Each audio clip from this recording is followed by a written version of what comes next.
Okay, now we're going to add bracing to the top.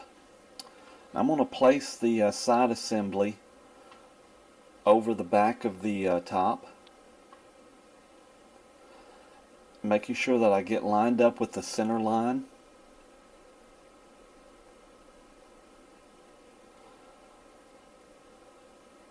And now you can extend that line on the bottom block down so that you make sure that you're centered both top and bottom.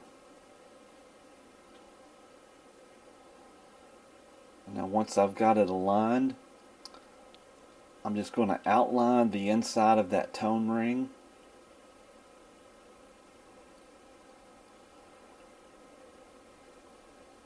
I'm also going to mark where the cross braces are as well, just as a reference.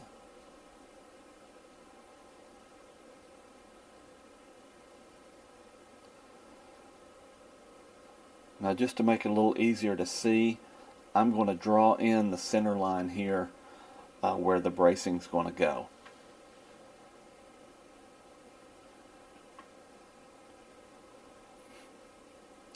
Okay, and I'm also going to mark out where the bridge is.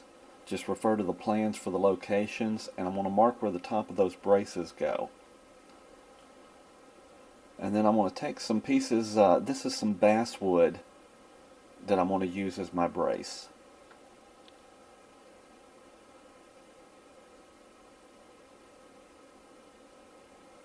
And I'm just going to set them in place and make sure that there aren't any conflicts, that it's not too close to the sound hole, that it doesn't interfere with the bridge placement, things like that. What we're going to end up with is a general lattice pattern here. And now this has been kind of designed so that you can see those four squares in the center. They're not all the same size. And now you also want to find out where the pins are going to come through for the strings. You don't want them to interfere with the bracing either.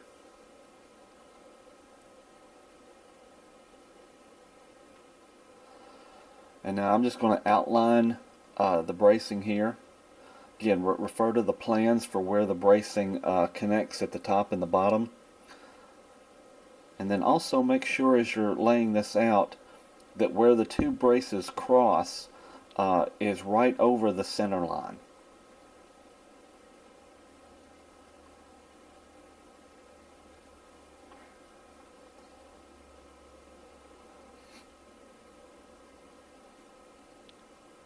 So there's two places there that they cross, and you can see it's right over the center line where that intersection occurs. And I am going to use a go bar style system to clamp these in. Okay, now on the top of the guitar we're going to have what a lot of people call a belly. It's going to have a little bow to it. And it works out to be about the thickness of a penny, the difference between the center of the top and that arch to the sides. That gives it about a 40-foot radius, which is kind of common with a Martin style guitar. Now here I've just kind of done a little shaping on the bracing. And now we're going to have to put that same curvature on the bottom of the brace. So I just kind of clamp them and carve, kind of taper, I guess I should say, the ends with a hand plane until I get that thickness and that curvature.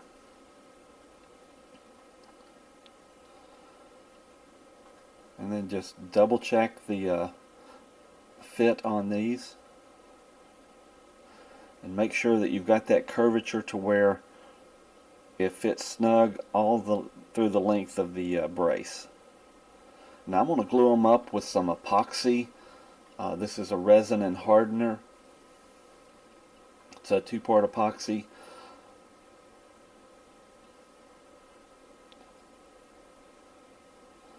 And you'll note that I'm just doing the 3, doesn't matter which side you start with, just do 3 parallel braces at a time. I'm just going to mix up the two parts until it's nice and consistent.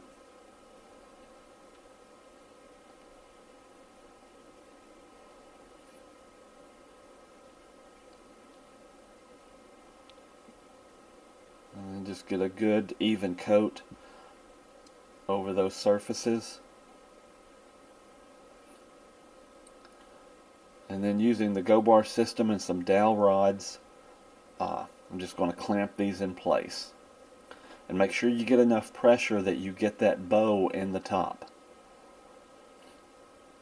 I kind of start in the center of the brace and work out toward the edges.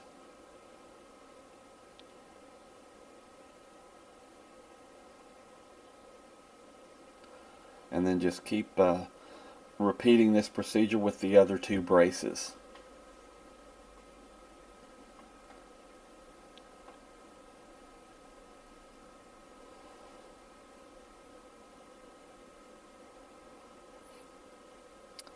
And then you just, I actually take some Q-tips or a cotton swab and clean up any excess epoxy that might be squeezing out. And also be careful, wear some eye protection.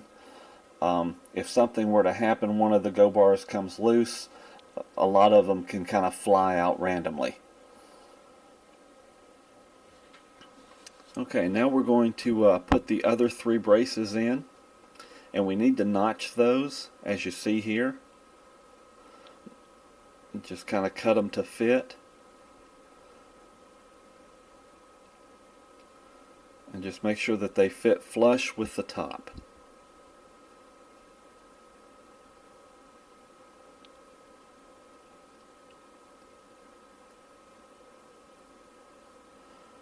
Okay, then we're just going to epoxy these in place just like the first three. And make sure you get a good bit of epoxy in those notches so that you get a good glue joint where the two braces meet.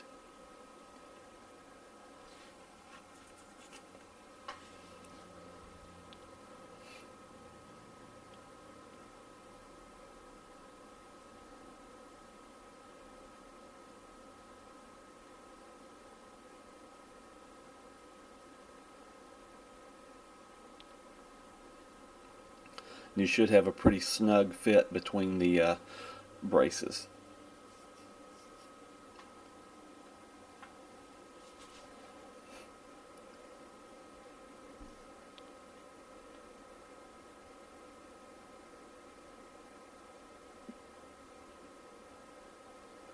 Again, do this with all three.